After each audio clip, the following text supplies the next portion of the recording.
Buenas noches. Cuarto estado de alarma de la democracia, tercero decretado por el gobierno de Pedro Sánchez. El Ejecutivo lo ha aprobado este domingo después de 4 meses negando que fuese necesario para controlar la evolución del coronavirus. De esta emergencia sanitaria que afortunadamente, gracias a los profesionales sanitarios, a los servidores públicos, también a los trabajadores del sector privado, tenemos encauzada y tenemos controlada.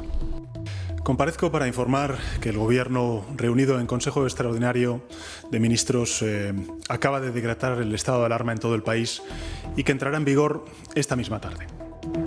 Ya lo ven cómo han cambiado las cosas. Pese a los avisos de las comunidades autónomas, el presidente descartó la preocupación por los contagios hasta que regresó de sus vacaciones. Ahora se decreta el estado de alarma y no solo eso, pretende que su duración sea de 6 meses y medio, algo de dudosa constitucionalidad.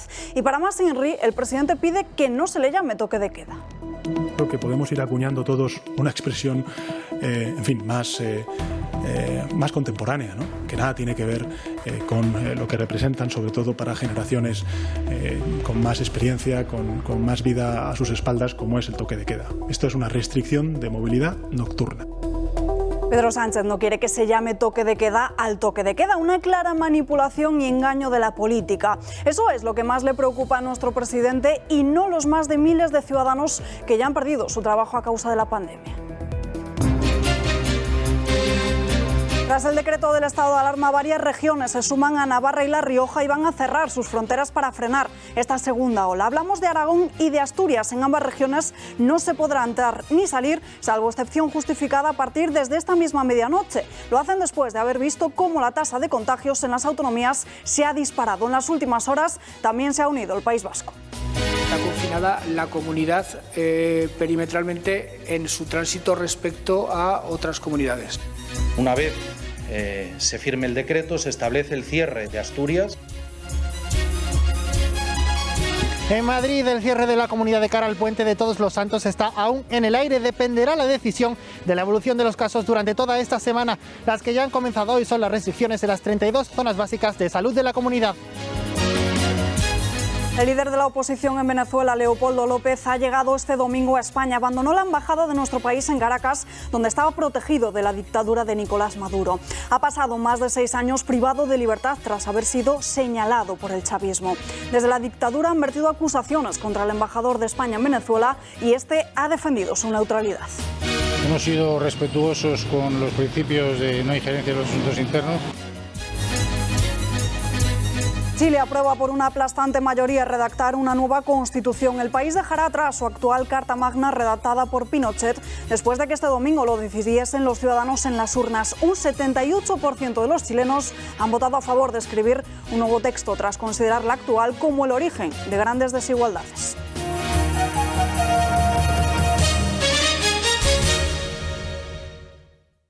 Disfrutar de sus vacaciones en cualquiera de los formidables destinos que ofrece nuestra geografía. Y animo también a los españoles a planificar sus vacaciones ya y aprovechar las maravillas de nuestra oferta nacional.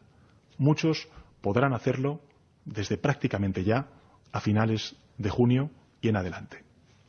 Poco más de 3 meses han pasado desde que Pedro Sánchez pronunciase esas palabras de tranquilidad. La situación ahora es bien diferente a la euforia mostrada entonces por el presidente del Gobierno, que este fin de semana ha decretado un segundo estado de alarma. Este decreto busca amparar el toque de queda en todo el país y la intención es que dure hasta el mes de mayo.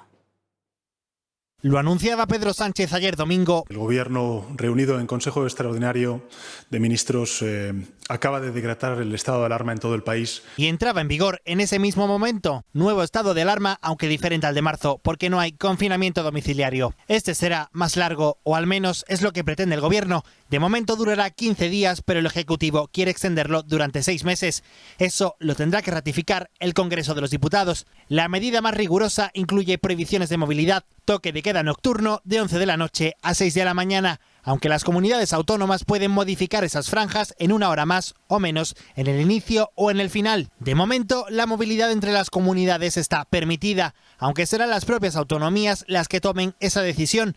Aragón ya la ha tomado, aplica el cierre perimetral desde mañana martes. Navarra y La Rioja también apuestan por esa estrategia. Todo apunta a que se irán sumando el resto porque ya valoran esa prohibición de cara al Puente de Todos los Santos. Las reuniones en espacios públicos y privados quedan limitadas en todo el país a 6 personas, un número que se puede reducir más aún. Ya queda en manos de los presidentes autonómicos modificarlos en cada territorio. Un estado de alarma que afecta a todo el país, menos a Canarias. Si la Cámara Baja lo ratifica el 9 de noviembre, ya cada autonomía podría decidir si desactiva o mantiene el toque de queda nocturno, dependiendo de la evolución de los datos, porque este decreto ya les reconoce como autoridades delegadas. Improvisación del Ejecutivo sin precedentes en esta pandemia. Hasta 11 gobiernos autonómicos, la mayoría del PSOE y ninguno del PP, habían pedido que se apruebe ese instrumento para dar cobertura jurídica suficiente. Lo más polémico es que se pretende que el estado de alarma no decaiga hasta el mes de mayo, aunque la ministra de Defensa, Margarita Robles, confía en que pueda suspenderse mucho antes. Bueno, lo que tenemos que trabajar todos y esperar que no tengamos que llegar hasta el 9 de mayo, sino que efectivamente pueda adelantarse el levantamiento de la alarma, precisamente porque las cosas evolucionen bien, para evitar la extensión del virus y de los contagios que afectan a derechos fundamentales, pues el derecho a la libre movilidad, al derecho de reunión, y para eso era imprescindible dictar este estado de alarma. Moncloa busca que dure 6 meses y medio y, aunque esta sea su voluntad, deberá acudir al Congreso en 2 semanas para ese periodo de tiempo más largo. Algo que ha vuelto a suponer un choque entre el Gobierno y el principal partido de la oposición. Pablo Casado ha puesto condiciones a su apoyo: un límite de 8 semanas y poner en marcha un plan B, una alternativa jurídica. Nosotros pensamos que no puede superar en ningún caso las 8 semanas. Esa sería la primera de nuestras exigencias. Y habría una segunda, y es acometer de una vez el plan B jurídico, un marco alternativo a la excepcionalidad constitucional. Pero el Ejecutivo ha rechazado el requisito del dirigente popular y solicitará mañana mismo de forma oficial una extensión de 6 meses que deberá someterse a votación esta semana en la Cámara Baja. La titular de Política Territorial, Carolina Darias, ha pedido a las filas del PP altura de miras y dejarse recomendar por los expertos sanitarios. Apelamos al sentido común y al sentido científico de todas las fuerzas políticas, incluida también la del Partido Popular. Quiero ser clara, como también ayer lo fue el presidente del Gobierno. Creo que el PP, el Partido Popular, debe abandonar sus condiciones y debe sustituir estas condiciones por las recomendaciones de los expertos y de la ciencia. 6 meses con el compromiso de que el estado de alarma no estaría ni un día más que el necesario si la evolución de la pandemia así lo permite. El PP ya aprobó las 2 primeras prórrogas del estado de alarma durante la primera ola, pero después retiró el apoyo a Pedro Sánchez, alegando que sus pretensiones de prolongarlo suponían un intento autoritario. Ahora se sitúan enfrente, al igual que lo hace Vox. Eso sí, la formación de Santiago Abascal va un paso más allá, adelanta un no en la votación y anuncia que acudirán al Tribunal Constitucional. Puedo anunciar que nosotros votaremos en contra del estado de alarma cuando sea llevado al Congreso y que además también lo volveremos a recurrir al Tribunal Constitucional porque entendemos que el toque de queda planteado es ilegal y no puede aplicarse con el estado de alarma. La ley dice 15 días y ellos dicen 6 meses. Inconstitucional, ilegal, abusivo, desproporcionado, otro estado de excepción encubierto. Y ya la bomba, o 2 bombas. Una. Dice Sánchez que no podemos utilizar la expresión toque de queda. Moncloa cree tener los votos necesarios para aprobar esa extensión finita en el tiempo del estado de alarma, aunque por el momento solo tiene el respaldo oficial de los nacionalistas vascos y de Ciudadanos. El grupo de Inés Arrimadas ha vuelto a intentar mostrarse como el bote de salvavidas del Gobierno, aunque masculla que 6 meses es algo exagerado.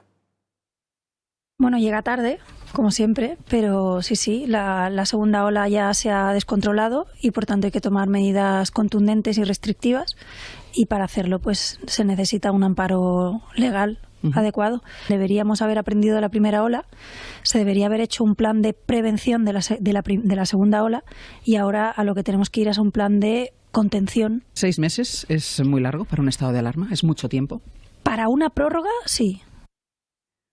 Tras 4 meses negando que el estado de alarma fuese necesario para controlar la pandemia, parece que la realidad se impone y los datos de la segunda ola han forzado al Ejecutivo a reactivar este instrumento para poder llevar a cabo el toque de queda. Un confinamiento nocturno que está siendo mucho más popular y mucho más duro en Francia. En el país galo no se ve a nadie en la calle desde las 9 de la noche hasta las 6 de la mañana, mucho más duro que en nuestro país. El gobierno francés lanzó este sábado la dura advertencia de que aún con la extensión del toque de queda a 2/3 de la población, hay que esperar más víctimas mortales y más hospitalizados en los próximos días, dado el nivel de contagio récord que está constatando hasta el momento.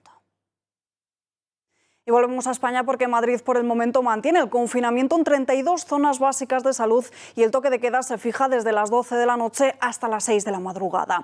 Esta tarde Isabel Díaz Ayuso se ha reunido con José Manuel Franco para abordar la situación tras esa declaración del estado de alarma. Alberto Soto, hay novedades. Muy buenas noches.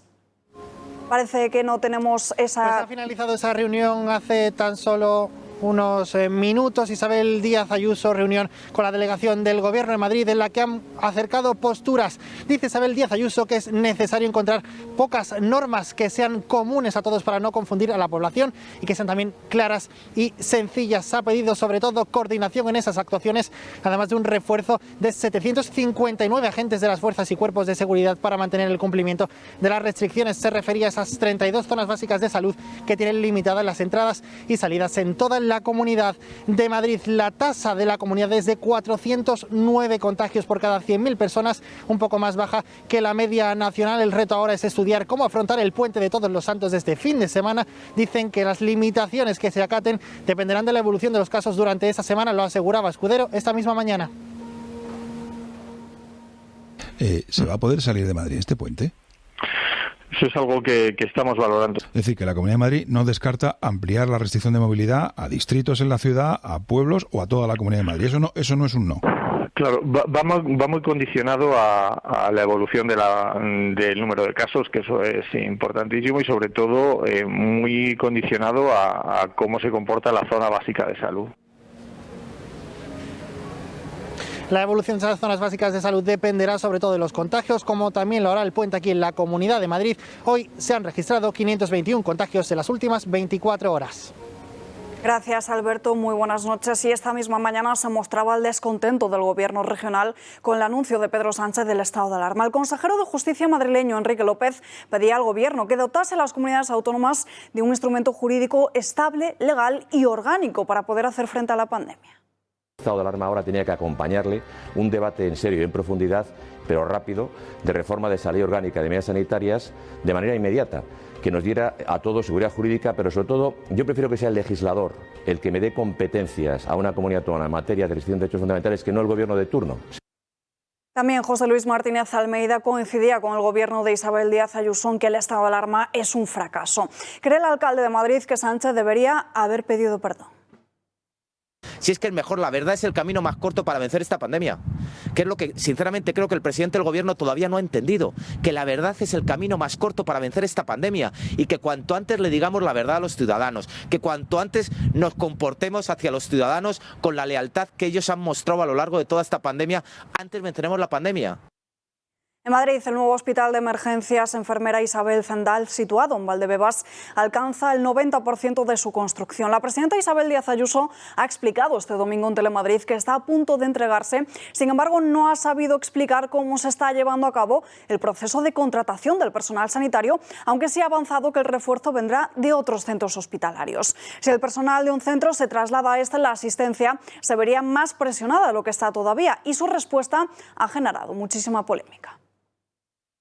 No me salen las cuentas. O sea, si coge a personal sanitario de otros hospitales y lo traslada al hospital de Valdebebas, sabiendo la presión que está habiendo. Sí, pero porque se van a duplicar, porque se van a reorganizar. Pero es que yo no soy la persona responsable de los recursos humanos de la Consejería de Sanidad. Yo creo que la presidenta de la Comunidad no tiene que entrar al detalle de cómo van a reorganizar los turnos, el material. Yo creo que eso a mí no me compete. A mí lo que me compete es haberle dicho a la Comunidad de Madrid, a la Consejería de Sanidad, quiero y creemos que ha de haber un hospital en tal lugar, y la proeza de construir en tan solo 3 meses un hospital que va a sorprender al mundo es lo que a mí me ha de ocupar, y que por supuesto el personal sanitario de la Comunidad de Madrid esté respaldado, que esté trabajando en las mejores condiciones y que no falte, que es lo que vamos a garantizar, que no falte, pero yo no he de bajar a esa letra pequeña, como comprenderán. Son preguntas que no se le hace a un presidente autonómico normalmente. La presidenta de la comunidad dio a entender que habría una reorganización en el personal sanitario para trabajar en ese nuevo hospital, una respuesta que está dando mucho de qué hablar. Desde la Asociación de Médicos AMIT se han advertido del tremendo error que sería movilizar forzosamente al personal para poner en funcionamiento el nuevo hospital, del que además se cuestiona su necesidad.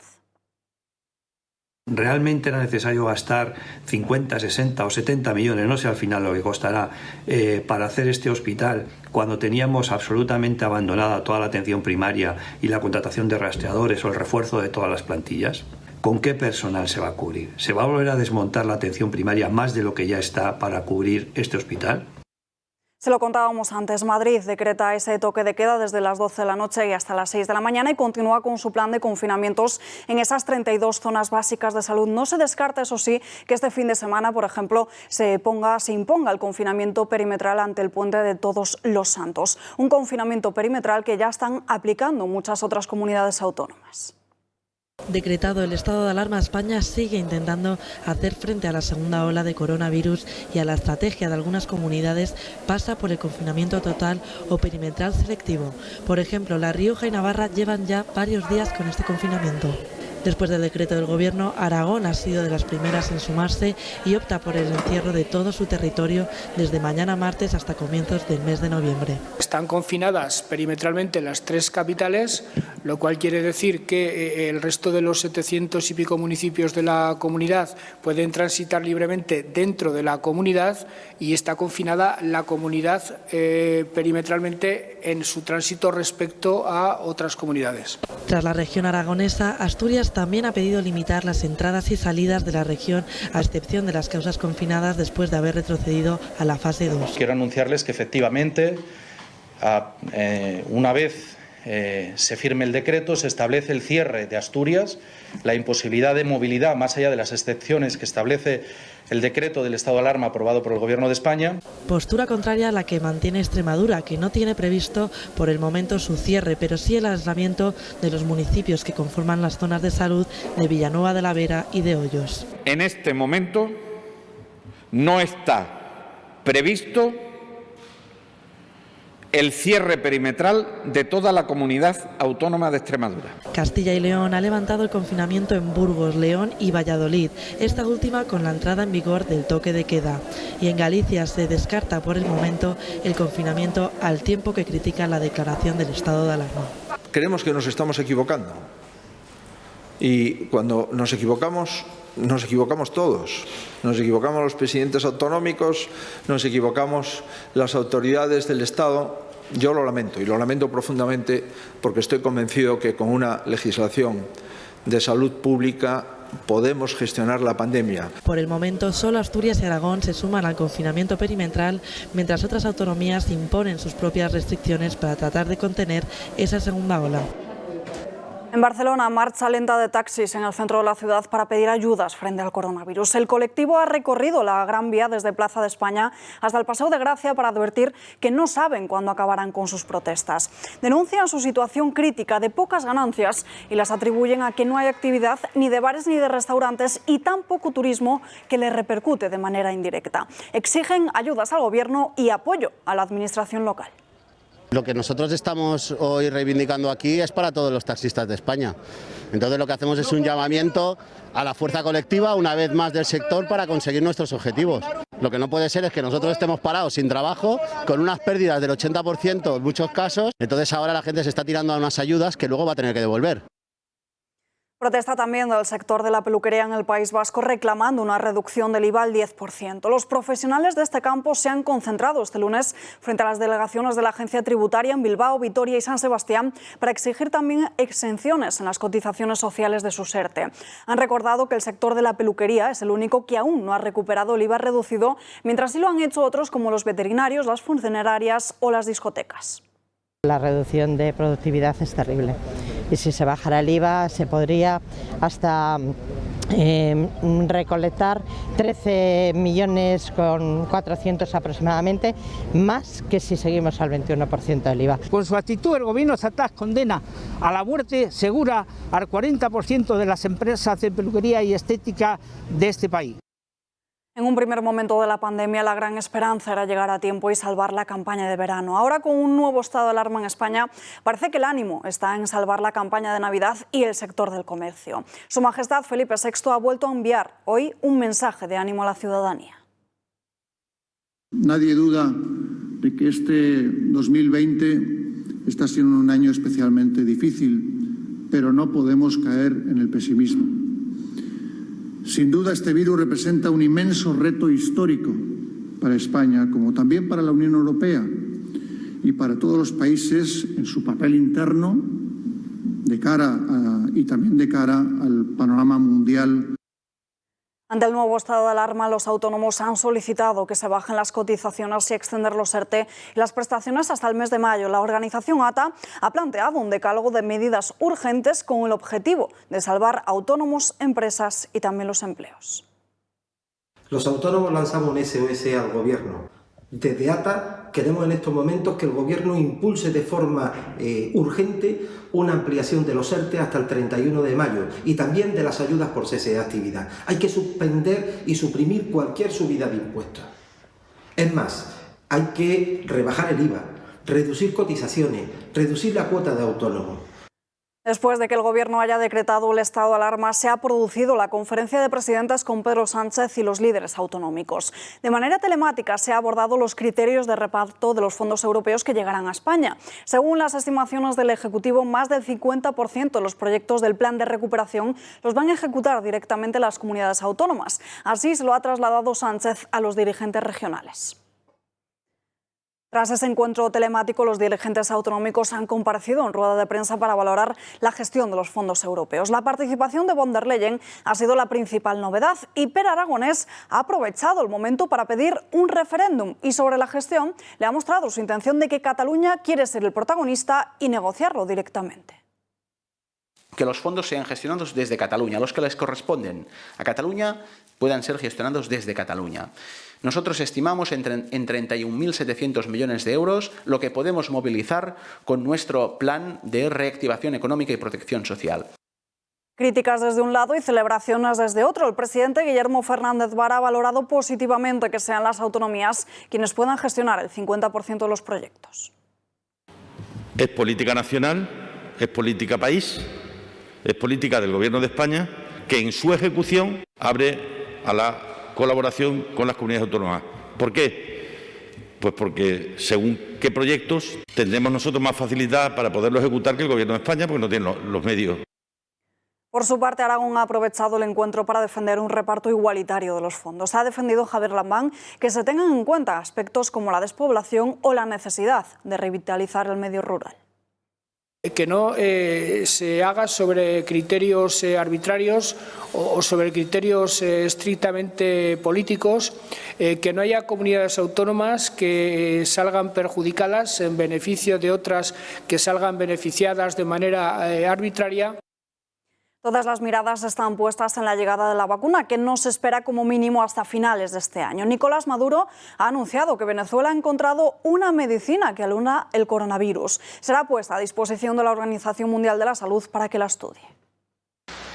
Quiero decir que Venezuela ha conseguido una medicina que anula el 100% el coronavirus. Construir la ruta para, a través de la Organización Mundial de la Salud, ratificar los resultados obtenidos por el IBIT.